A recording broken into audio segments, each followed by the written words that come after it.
Hello, all, and welcome to the Fantasy and Sci-Fi Fanatics podcast. I'm your host, Daniel Coolbaugh. Today, I have me a very special guest, Michel. Michael, how are you doing today? I'm doing fantastic, Daniel. Thanks for having me on. Yeah, of course. It's always great when I can connect with someone on social media and get them on. I'm a huge fisherman. I love to go fishing in the spring and summer, when I can in the fall. So it almost feels like that, I just set some bait out and reel them in, and it feels like I got in the boat, and got the fish right in front of me. So it always feels good that way. But yeah, I was really excited that we could get you on. I was really interested, in your Kickstarter experience. Book looks great, blurb looks great, cover looks great. So Thank it's you. always nice when we Thank can you. get somebody on in these little snapshots, at particular points, especially when they released a book recently, just like yourself. And it's nice to check in with them Mhm. later, kind of see that progression. That's kind of like I see it as like online recorded notes for the community, if you know what I'm saying. So it's Mhm. always nice to, to get somebody on and, see right away how things are going for them. So we'll get right in there with that first one there, though, Michael. What has your writing journey been like up until this point? That's a great question. Um, my writing journey has been nothing short of revolutionary. It's great. Um, it is like to me, I think personally, I have my own little personal theory about this, and it's that the more you really discover who you are, right? And like really accept it and step into it fully and don't worry about the consequences, the results as much. You just are like doing your thing. Um, the better you can be as a writer Mm, because it takes the ego, right? mm. Maybe not in terms of like, hearing a terrible review or something. That affects us, but like when you're actually doing the process of writing, you're not worrying as much about what other people think, and so you don't get like this more stilted language or low energy writing parts. You are just executing your vision 100%.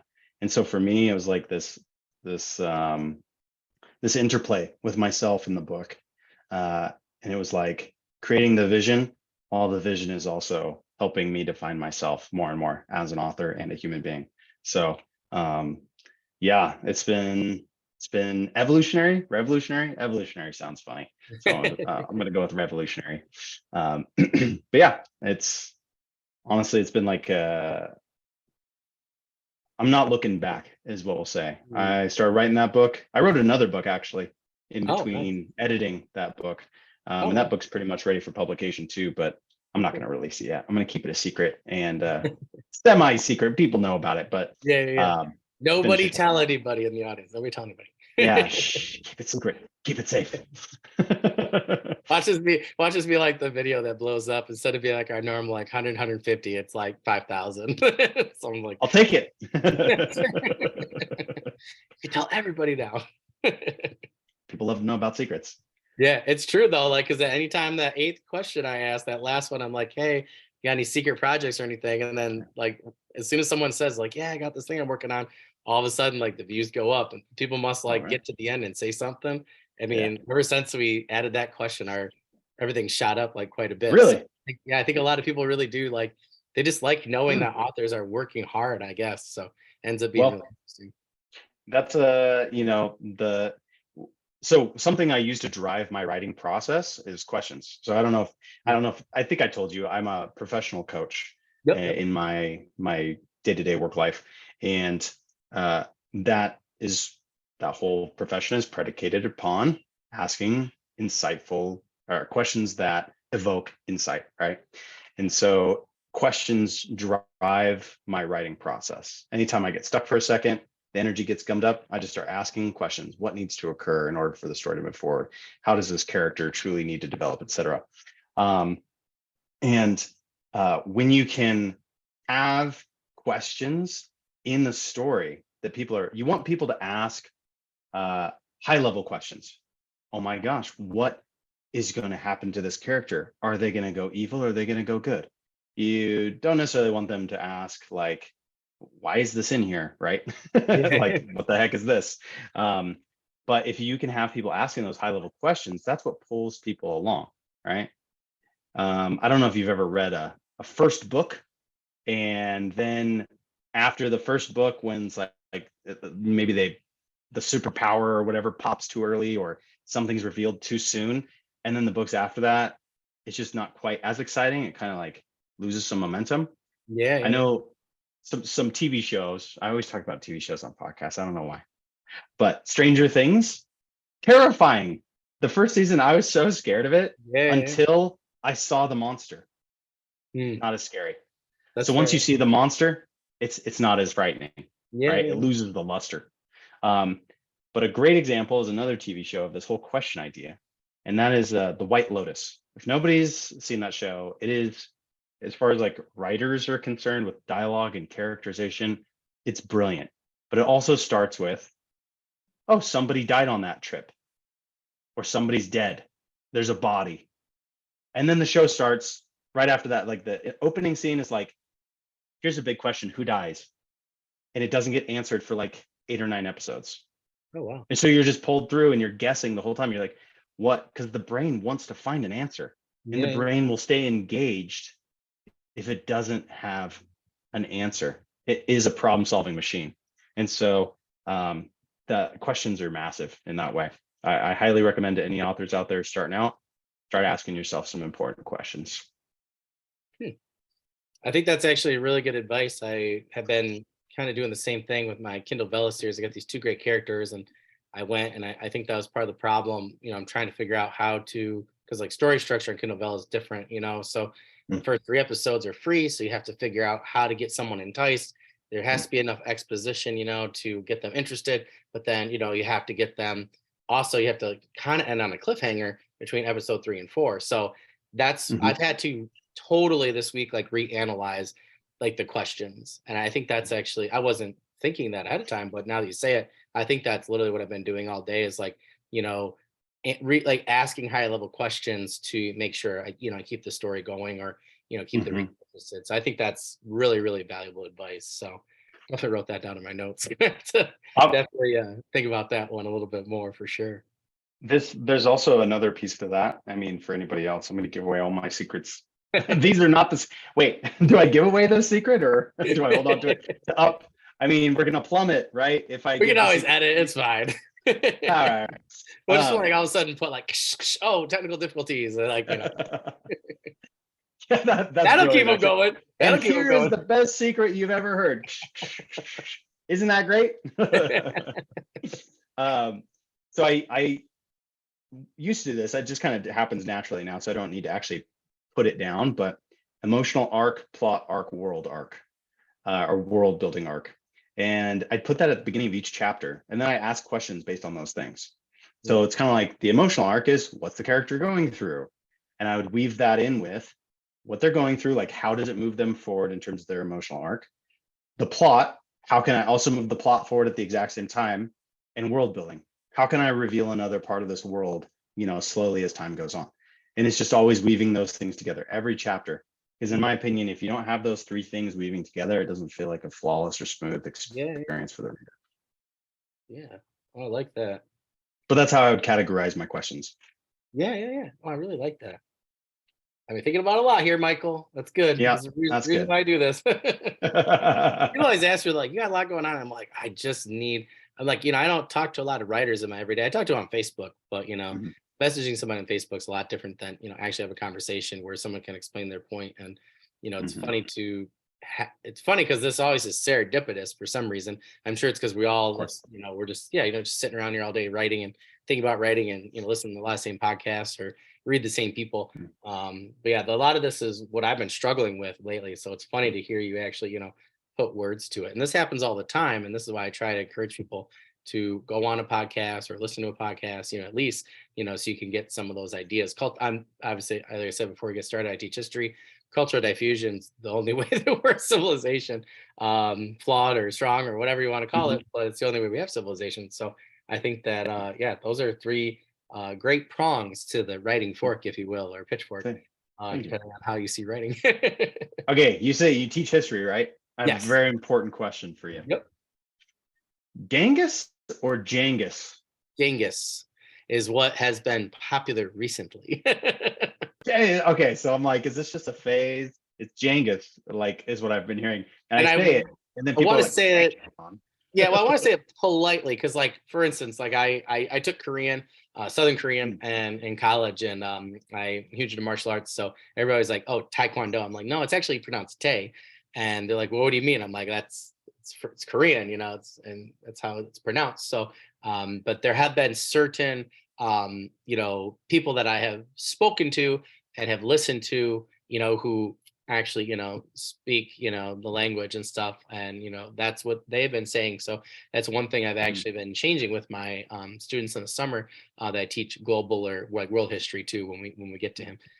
So yeah, it ends up being kind of interesting, and it's kind of like a nice little caveat, where I had a friend do that recently in a book.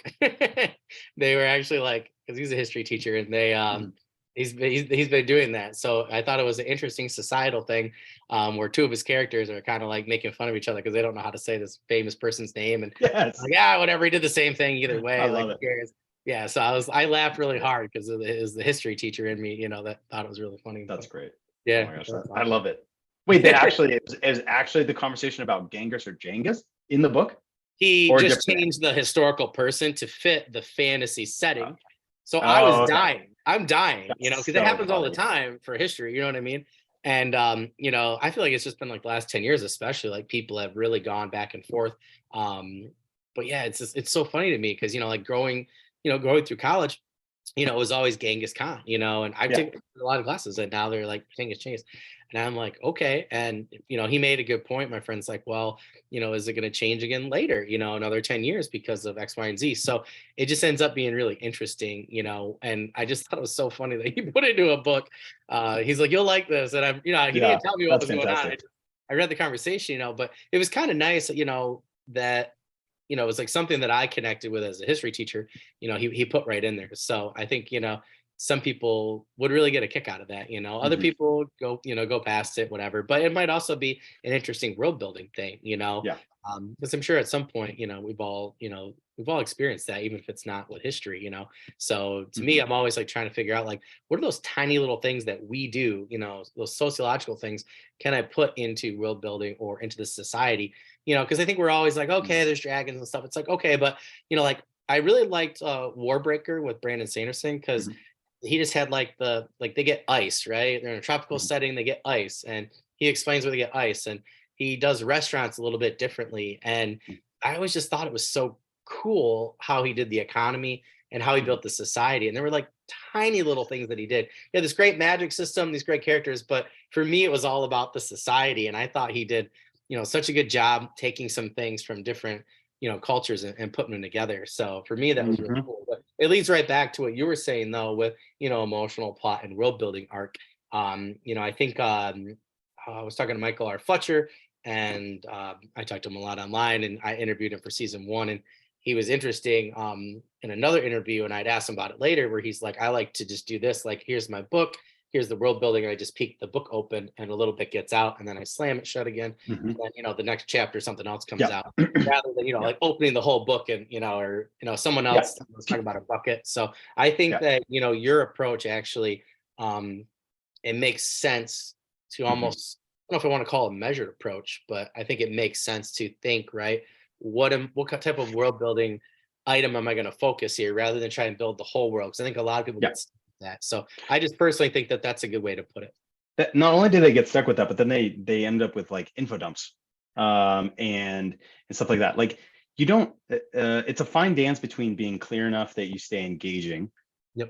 and being just dropping people in so hard that they're confused throughout. So like Yep. that's why it's important to weave character and world building and plot Yeah. together, Totally. is because it has. Um, so I've noticed something when I read, right? And I revised my book when I realized this. Well, I rewrote my book like 6 times, but this was one of the rewrites. I realized this. It was okay when a character is randomly just mentioned, Mm. uh, like off page. You can't like, and then they're mentioned later in the book, even if they're mentioned 3 or 4 times. It's really difficult to remember who the hell they are or Yeah. why Yeah. they matter. If the character is introduced on the page with the name and then they're mentioned later, you know who they are Yeah. because they have an emotional link. They've been described. You have imagined them, right? And so I realized there was this one little chunk of my book that was confusing for people, and it's because I was mentioning a bunch of people off page. And Mm, so I was like, okay, here's a scene. I'm going to cut these people out and make a scene in which a few of them interact. mm. And then later on, another chapter, a few more of them interact. And that you just, people don't really think of world building as world building having an arc. Um, Yeah, yeah, yeah. Building has an arc. You want to start with the foundations, the most salient pieces to your characters, and then build around it. And honestly, if you do it you'll have readers who want to invest the time and energy to go digging and start connecting the dots and tell you fucked up probably. Yet you, hey, couldn't have been here at this time. There was this time, and they're not that old. They're this old. But The actually, Eagles could have taken them to Mordor. Even the greats do it, guys. yeah, those freaking Eagles, man. That's so funny. But yeah, it's world building has an arc. It's up to you to see where you reveal information, how you do it in a way that's still meaningful to characters and the plot. I just want to point out, Tilda Colt actually has, she does this with her outlining with color. So Mhm, I interviewed her twice over the last 2 seasons, and I'm just like totally blanking because I wanted to do it with Post-it notes, mm, so that I can move them. And I think that's what she does. But I know she does hers in color. So like, she'll do something similar to what you said, and she does the 3 prong, but mhm, I think she has a fourth one too. I'm blanking on what it is. But she'll do the same type of thing to make sure, I have these 3 here, and then, to kind of keep it going. Um, and for me, like that really helped. And now I mm, actually do it. I don't do it that way, but like I do a similar thing. I do Google Docs, and I like it mhm, because I could highlight things. mhm. So throughout the chapter, I'll highlight people and those kind of things. And then I kind of do like a little graph at the end, like a little chart. Oh, that's And cool. yeah, I probably should actually do a video on it. But like, I'll make sure that I have Quick that in tips. there. If I have too many world building things, like red, let's say, usually it's like purple, then I'm like, ooh, too much exposition.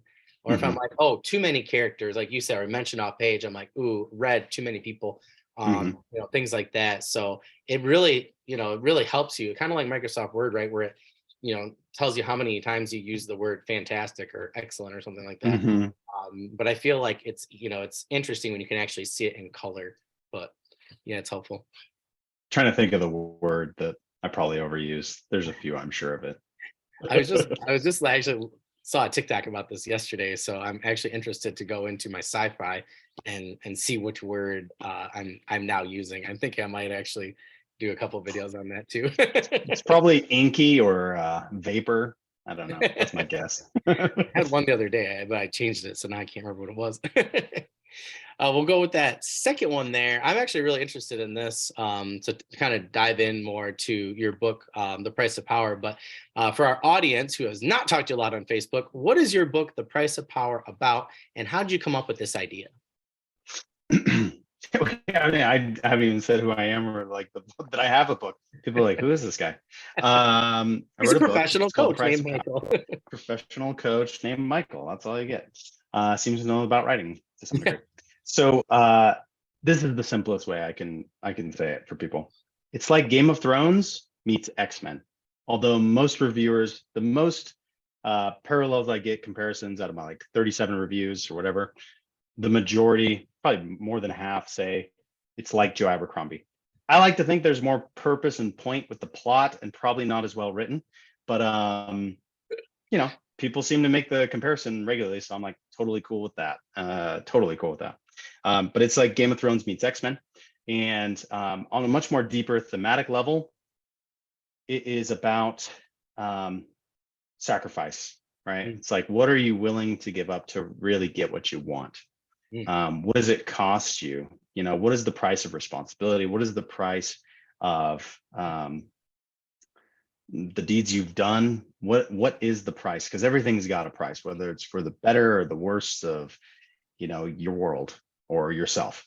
Um, Even deeper than that, thematically, what people will see over the whole series is it's really about extremism and beliefs, mm, both internal and external. So your beliefs about yourself, whether they're extremely unpleasant or extremely pleasant, they can lead to negative results, right?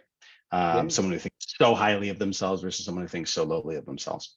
And then also the beliefs externally, social, political, cultural beliefs, extremism, how dangerous that is and what it can lead to.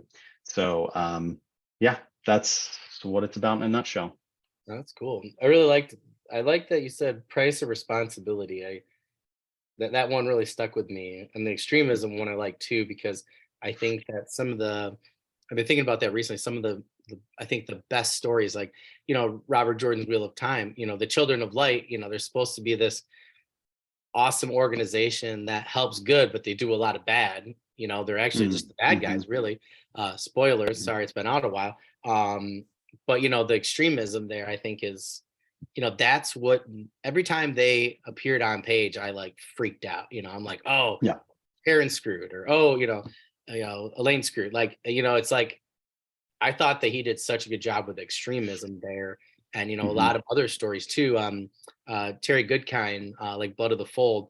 They got these different empires and things that they're dealing with. And again, it's a very extreme, where they're, like he's.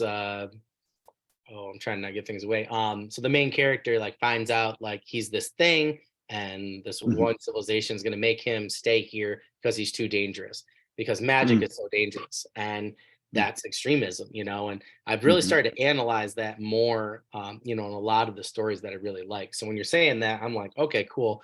That's my cup of tea when it comes to epic fantasy, because that's something to me that, it's in our everyday world. And to me, studying sociology so closely, particularly today in our modern society in the United States, that to me is so interesting, because I always thought, Mm-hmm. oh, the Children of Light, like that's kind of like a made up thing. And then as an adult now, I'm like, holy moly, that is so, like, Robert Jordan was so dead on with so many Mm-hmm. organizations, not to call anybody out, but like you could name quite a few at this point, in this Yeah. country and worldwide, that like try to do the right thing and probably don't, or probably do the opposite, and I think extremism is a great topic, particularly to, explore within epic fantasy. So when you're saying price of responsibility and extremism, to me, I'm like, all right, sold.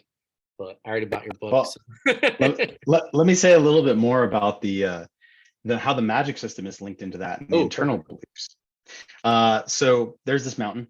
I read Harry Potter, and I was like, I just hate that he's just the chosen one. I just don't like it, I don't like that he just gets magic powers. And then I started expanding that to be like, I just hate it when everybody just gets magic powers for no sacrifice whatsoever. And I was like, that's got to be my hinge piece, the piece of the story. It's like the Iron Throne, Hogwarts, Venturus is the name of the hinge piece in my book, and it's a mountain, right?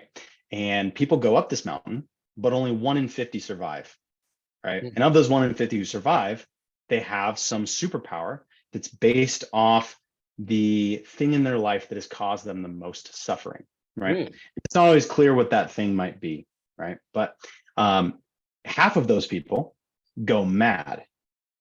So there may be someone who gets powers, but it's like their ego becomes so big it overcorrects and they are like mad with power. Those are ruptured. Ruptured have to be hunted down and killed because they're dangerous. The rest, so about, if you did the math right, 1 in 100 are awakened. Okay. And an awakened one is essentially like, that's what makes it like Game of Thrones with the X-Men, is I couldn't settle on one magic system. And I was like, hell yeah, I love the way X-Men have like your character. It's like the salient history and their power makes sense with them, and the way that the powers interact or It's a don't genius interact. magic system. And you know what? I wasn't really satisfied with that either. So there's also a second magic system, but it's not going to be revealed fully until like book 2 and 3. There's one like unified magic system above the X-Men magic system. Oh, But that's cool. this probably sounds like craziness to people, but trust me, it works. You'll get it I'm thinking like at we're some gonna have point. to like Mean Girls title this, like her hair, it's so big, it's full of secrets. Like this episode is full of secrets. So many secrets. Oh Or like yes, title it like All the Secrets, something like that. There's all the something. secrets. I like it. Yeah. Well, that sounds Mm, awesome though. I mean, that's another thing too, where you're talking about multiple magic systems. I've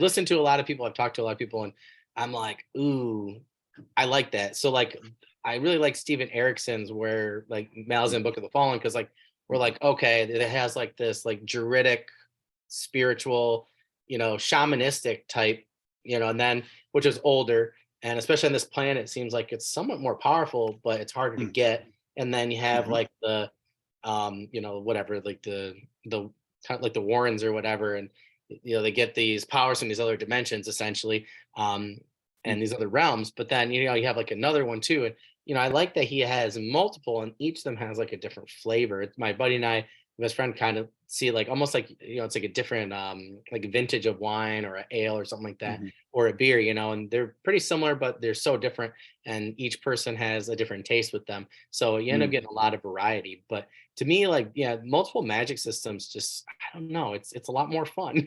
Just think I think it makes more It's more sense though. diversity. The world is so big, and you have so many different things, and it makes sense that a fantasy world, you'd have the Mhm. same type of thing going on, Yeah. I love complexity. I love Yeah, it. I don't know yeah, why. It's probably why I'm a coach, because humans are so complex. yeah, But yeah, I love complexity if it can be executed and make sense. I don't love needless complexity, but I I think, love things that really, things have to be complex for me to stay engaged. yeah, yeah, yeah. Like all-time favorite show, The Wire and Dark. I don't know Mm. if you've seen those two shows, The but Wire, but not Dark. I'll check okay, that The out. Wire is incredible, but Yeah, yeah, Dark yeah. is maybe the craziest feat of writing I've ever seen. That's interesting. It requires, you kind of should watch it with a guide who's seen it before, if for nothing else, to just tell you, like, when a person appears on the screen, you go, that's Hans. That's younger Hans. Mm. That's future Hans, right? To tell you what's just not tell you what's happening, but just tell you who is who, Yeah. because otherwise it gets absolutely baffling.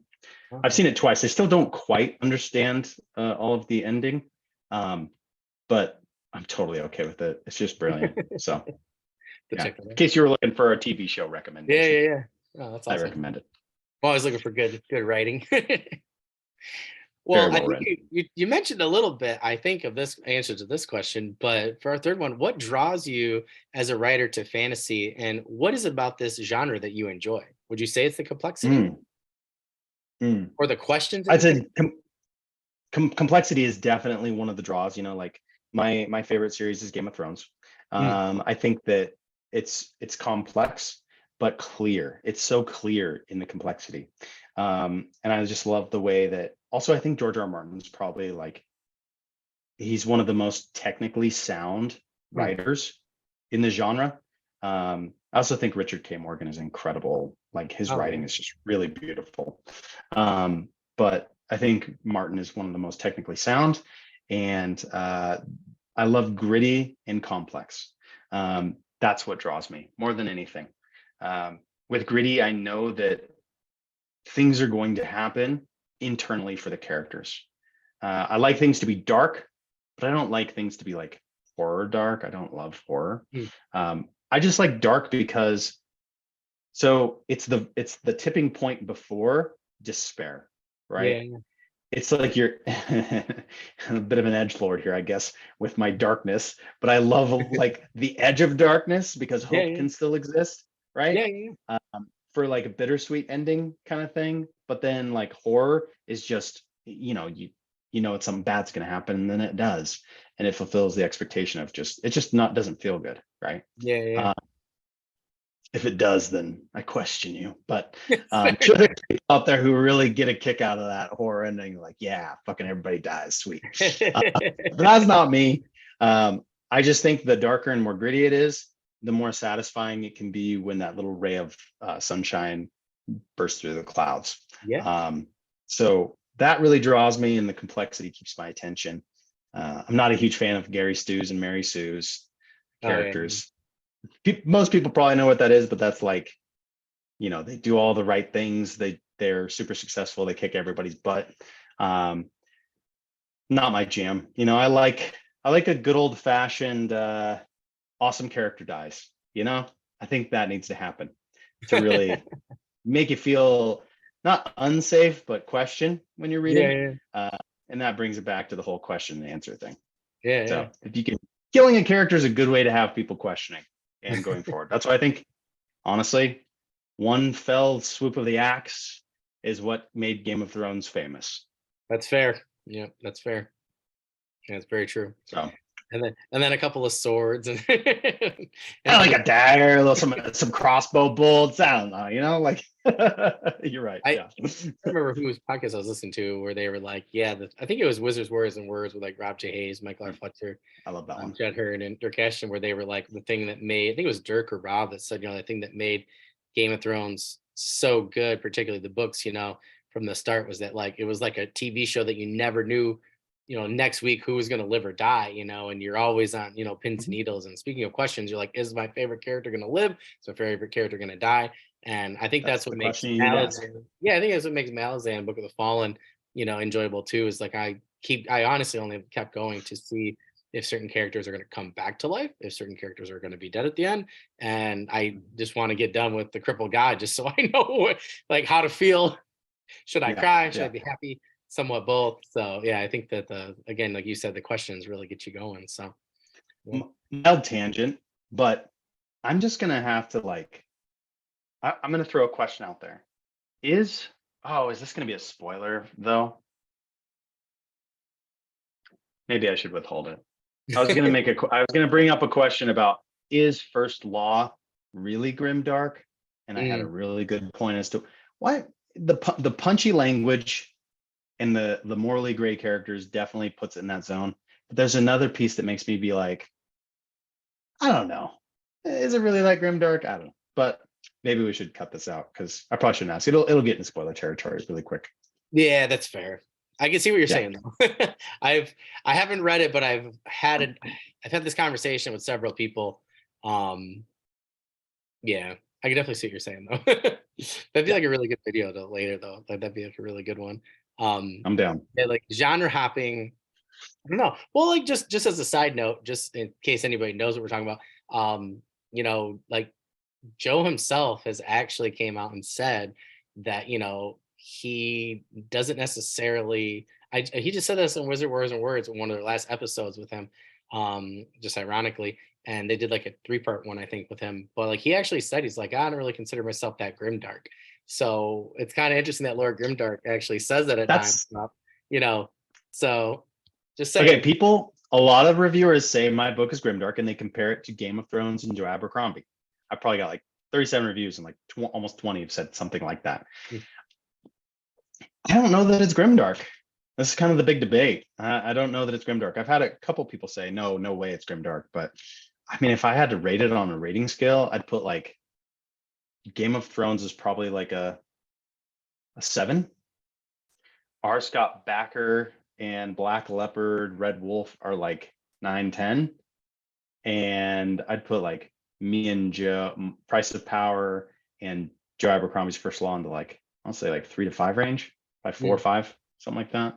that's interesting. Um, I mean, I could go more in depth, but I don't want to do any spoilers. So Well, it's interesting there though, you go. just 'cause, like there were certain books that, like I read Forgotten Realms, like, there's so many authors for it. There's like 200, 300 books Oh in the Lord. realms, and before, Wizards cut them, and it's like it's kind of crazy, like there are some where my buddy and I just we're actually trying to come up with a good video for Forgotten Realms, but there are some that, are like classical fantasy, but then there are others which like are totally grimdark, and it was before grimdark was Mm, grimdark. I think now I think mm, you could technically, everybody always clumps all the realms together, into just typical fantasy or cozy whatever. But like really, I think a lot of them need to be reanalyzed because some of them are so mm, grimdark and awesome. I think they really, speak something to the genre. But I also think you bring up a good point. We talk about it all the time. With Philip Pullman or whatever for the Golden Compass. I mm, mean, look at mhm. look at genre there. I mean, you can go young adult one book story, you can go grimdark somewhere else, you could go epic It's fantasy. true.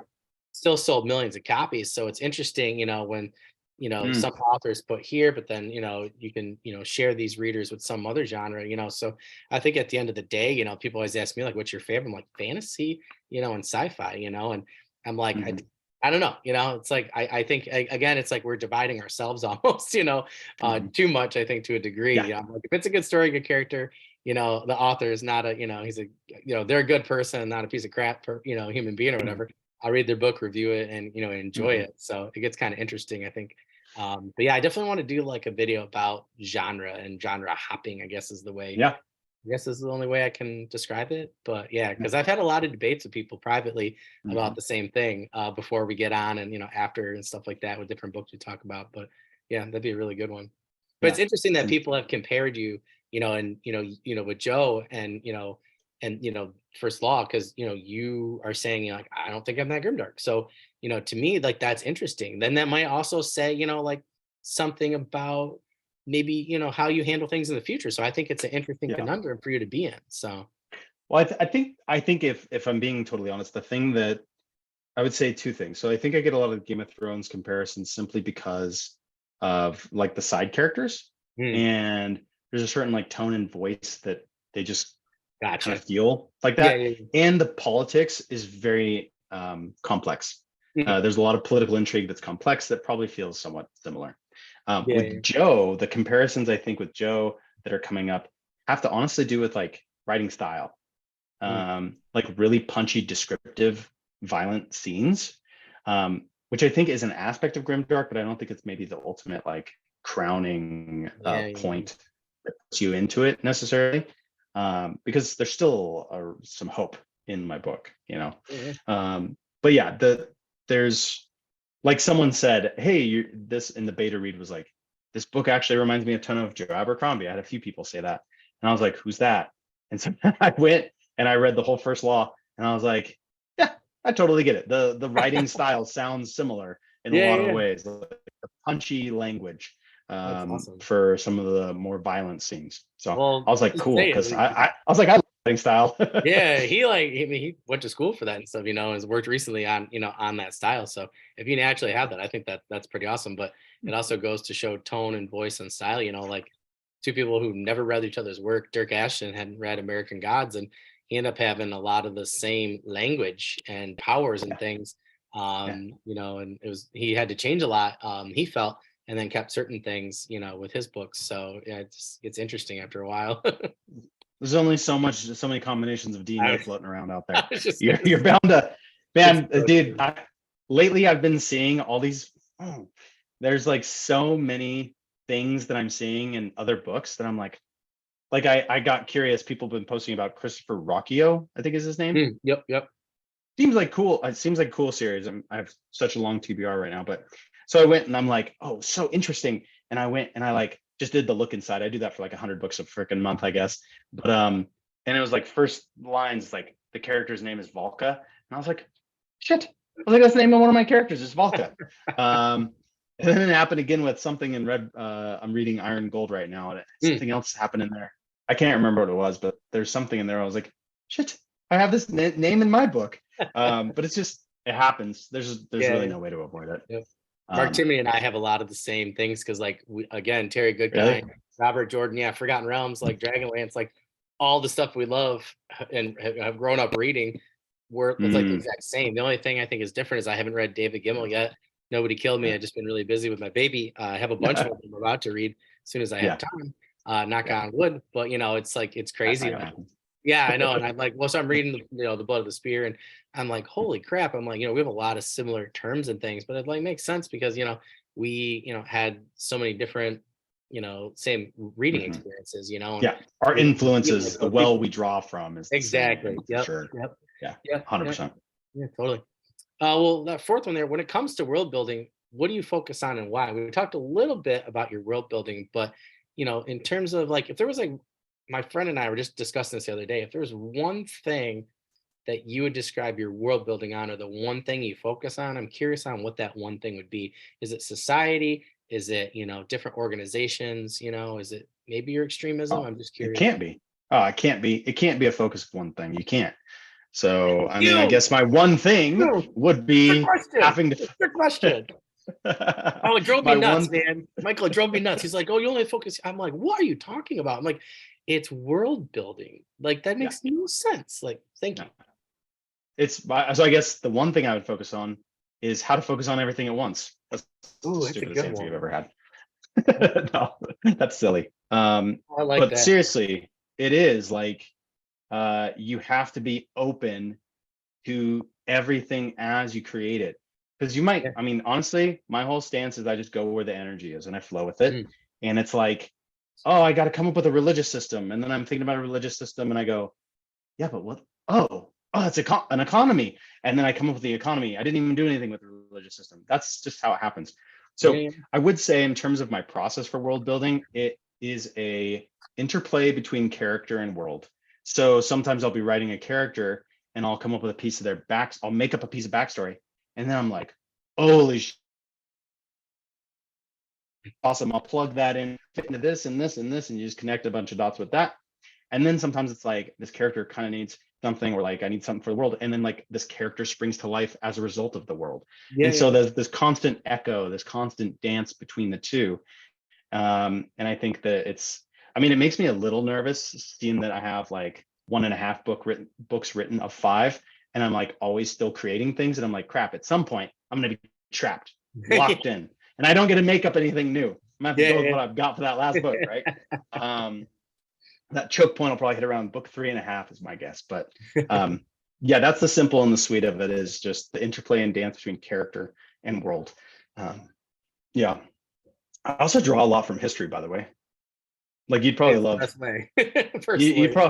you'd probably really like some of the like more like if you can write the history, like like seeing how things have developed as a result Yeah. of that, like I love that. It's like these people are like this because of what happened.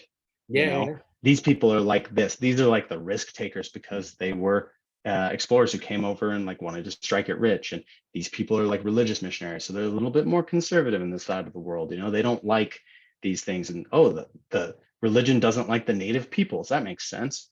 Because they had to fight them for land and stuff. And yeah, all kinds of, actually, so my political system has a lot to do with what are called holds, right? Mm. And essentially, to make it simple, replace like houses with holds. And a hold essentially is in charge of like a city, but they have a specific job that they do really well, right? So you've got like the smiths of Summerforge, right? You've got the bakers of Prov. You've got the masons of Breckenbright, right? So these are different holds. The reason these holds are there is because the country of Neamar was occupied by a country called Scothea. And Scothea is super efficient, right? They have to be. Their country is scarce resources. Everything they do has got to be like extra efficient. And so when they took over, they're like, y'all are conquered. You do this, you do that. You do this, you do that. And so they created this road system that connected everybody and funneled like the goods and services through this one major city that they created where they all lived. And all the people that were in the country before were on the rim as holds, producing for their overlords, right? And so they kind of kept the holds though as a tradition to some degree as part of their political system, but then they changed the other parts of it obviously. But so just, I guess that's like a live example of world building. Yeah, I like how you said like kept traditions though. That actually, yeah, and that's why I always try to tell people, I'm like, there's a lot of things if you actually understand history. I'm like, there's a lot of things, and people always, I think, assume it's just this happened in this date, but I always associate history when we talk about this with my students all the time with sociology, psychology, ecology. There's a lot of different things, that are involved in there that are Mm-hmm. interconnected. So I think if you understand, I guess maybe social studies is a better term, but history is Mm-hmm. really all those. So to me, I mean that's really cool. I think a lot of times people forget, and I think some of the coolest things are, like it's hard to think of it like a really good example, but like, I'm thinking like oh, there's just things that I've really liked with sci-fi and fantasy where, it'll be I think one that I just love is like the why am I blanking what it's called? And Robert Jordan's Wheel of Time. Mm-hmm. Oh, Travelers, people. the mark, Oh, the bird. Why am I blanking with the sword? haven't read it. Not the swan, but anyways, but like everybody's got like the mark, right? If you're like the master swordsman, Mm. and to The me, heron. That's the yeah, one thing like I the Heron remember. Blade, That's the yeah. one thing I remember from the first book. I Ah, was like, well, herons are so cool. I loved herons ever since. yeah, yeah. And like I to me like, and he does such a good job with having other things, and then he really understood history. And Mhm. Steven Erickson's like that too, where then you get all these things and then you're like, oh, that's where this thing in this world came from. Mhm. And I think it makes total sense today because we have words like that, places and things that, inventions, cultural diffusion in a nutshell. But I think it's cool to see that progression within a fantasy. It makes the world feel richer. So to me, like when you're like, oh, the holds are left over and they kept these traditions, like to me, that's just really cool. That's like David Eddings. He did a lot of that, in Mhm. his books too. That I really liked. I was like, oh, this is really neat, and I like history. So I like even in a fantasy book Mhm. seeing, these old things. That's why I like Lord of the Rings. You had the old Mhm. watchtowers, the old ruins, and that's why I like Yeah. Skyrim and Oblivion. You're going into Yeah. these, you're trying to find the dwarves or there's stuff left over Yeah. and stuff. It's cool to see what's left over in a fantasy or sci-fi world. I like the Well, discovery or and the people who were part of the like rebellion that occurred, they were the people with money. So they're the people who are like in charge of, the Smiths. There's a family at the top of that hierarchy, a guy or girl, a woman, lady lord in charge, who's making sure production goes smoothly. But when the revolution happens, right, they're the ones who are going to get rewarded if they join Mhm. the fight. So they join the fight, donate their resources and manpower, and then they're rewarded with having power over a city as a result of the war. Yeah. So, but with more freedom, obviously, because the overlords are defeated. So that's all backstory. But the thing is, with writing fantasy, principle is using the tip of the iceberg, right? That's the principle you want to have is you write all that history, but you don't say it. You Yeah. write like 3 pages of history so you can include 3 lines in the story. That's how you have to do it. You just Yeah. give people the tip of the iceberg. And if Yeah. they really get interested, well, shit, someday there might be a Wikipedia. They can dive in. If that ever happens, then great, they can figure it out. But I'm never going to mention this thing about the holds and the history of it. I'm not going to ever mention that explicitly in the book, but I know it. Yeah. So I have to keep it a secret. No, it Well, doesn't have to be a secret, but you just keep it to yourself, I guess. yeah, You yeah, don't mention it because it yeah, just get clunky and pointless and you gum up the whole story. So yeah, yeah, yeah, yeah. Too much exposition. Yeah, totally. Well, I'm gonna kind of combine. I should have done this already. I'm just curious, really, with your book.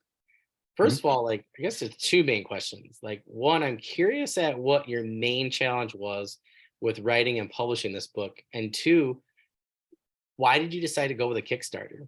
And I'm curious if Okay. one question leads into another one. So, Oh, I feel like I had a really good answer in my head about the challenge and then I lost it. Biggest challenge, hardest part.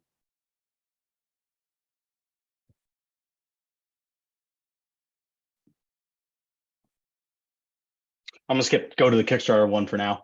okay. So why did I decide to do a Kickstarter? Well, that was, uh, I mean, mildly experimental first and foremost. People said you should probably do that, and I think it was Michael J. Sullivan, Hmm. who, funny enough, actually backed my Kickstarter, Oh, that's which was cool. actually super awesome because like it was my second best day because all of his backers got alerted because Oh, they that's follow cool. him as a creator, not just follow his project, but they follow him as a creator. When a creator then backs a project, it tells all of his followers. Boom, it was like a $1,700 day, which was awesome. So I heard him talk about in a traditional publishing scenario, you get an advance. The advance is like 5 to 20K, probably 5 to 10K on average, right? And um, it's like that's you giving yourself an advance if you can raise that much with a Kickstarter as an Yeah, yeah. indie author. That's because you're selling your book essentially, right? Um, but I decided to do it because it's free. It's a free platform where I can market my book and people Yeah, will yeah. see it. Why wouldn't I? Every other promotional website you have to pay them like 300, 150, $500, right? Kickstarter's Yeah. free. If you do the work and you set a reasonable funding goal and you tell your family and friends, like, hey, here's where to get it. In addition to that, I think this was my thought behind it. I think it's probably sound. I didn't want my mom, who reads Laverl Spencer all day and night, buying my book on Amazon and screwing up the algorithm. Oh yeah. So multiply that by 50 family members, and you've got a weird algorithm on Amazon on Yeah, launch yeah. day. So I didn't have the confidence that like I'd marketed my book enough that I'd get like 1,000, also, 1,000 people who are fantasy fans buying my book on launch day, and my 50 would not make a difference. So I funneled them into the Kickstarter. It's also really nice because it's more personal that way, but they're not going to mess up the algorithm that way. I get a higher percentage of the money, whereas you Yeah, don't yeah. get as high. You only get 60% on Amazon, whereas here you get like 95% minus the cost of the book. So that was really the two main things is family algorithm, like keeping the algorithm pure Sure. Yeah, yeah, if yeah. you can, A good and point. then wanting to provide myself with an advance of sorts as an indie author, because that money goes quick.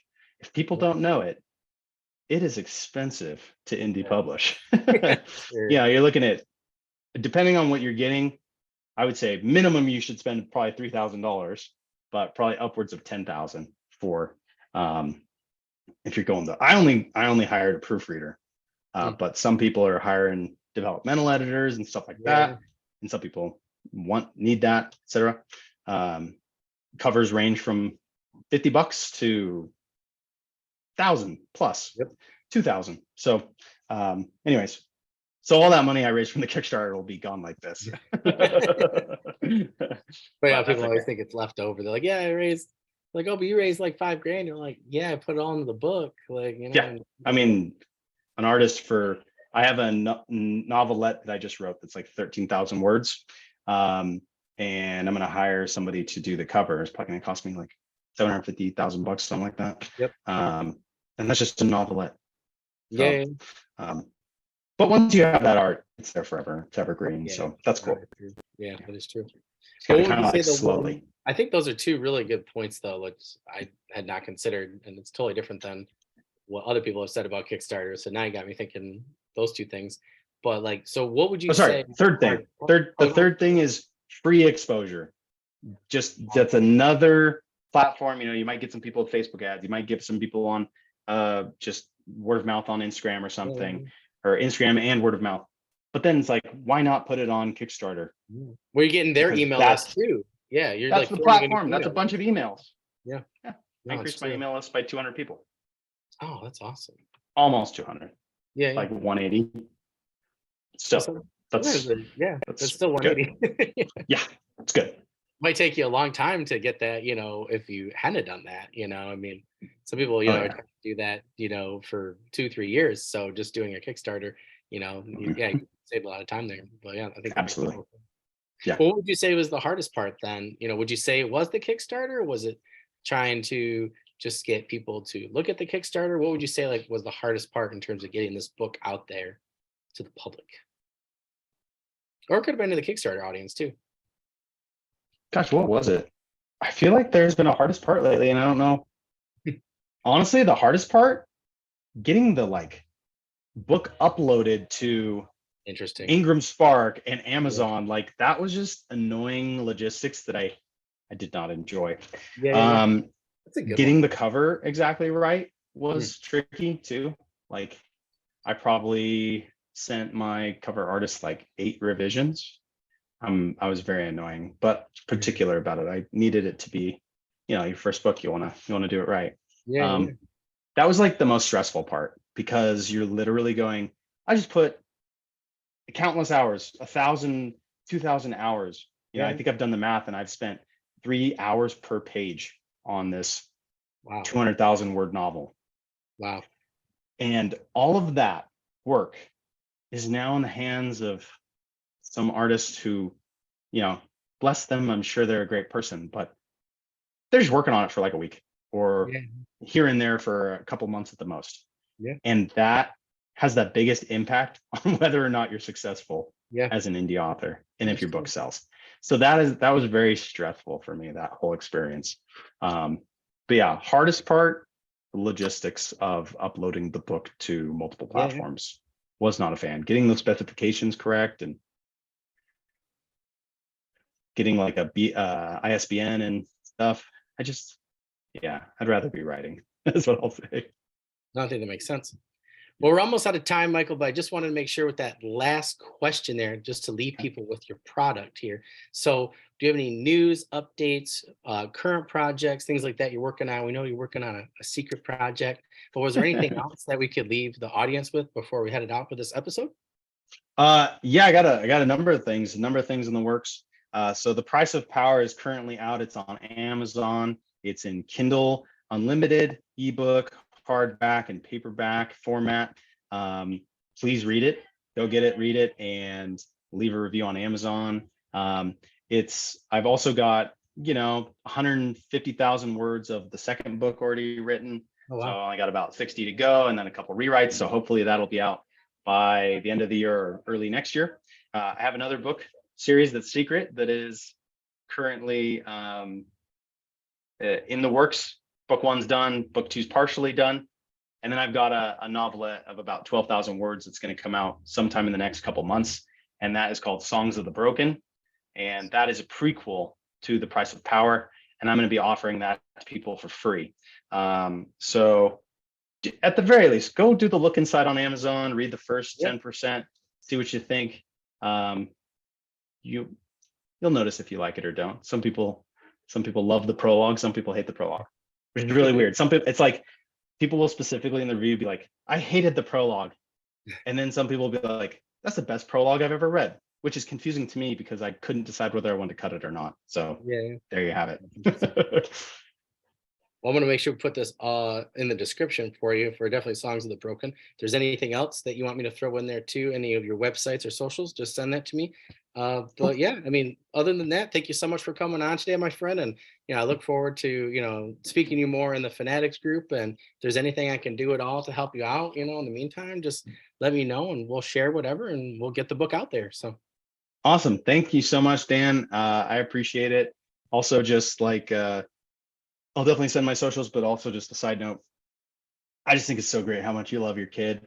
And I always appreciate seeing it. It's very heartwarming. You seem like a very sincere guy. And we need more good guys and good fantasy geeks like you out in this world. So thanks for doing what you're doing. I always appreciate your what's the word? Cheering me on when I make my Facebook posts and stuff. So thank you for that. not a problem, my friend. Anytime. Well, I hope you have a good rest of the evening. And like I said, I'm sure I'll talk to you this week in the group. So I look forward to it, my friend.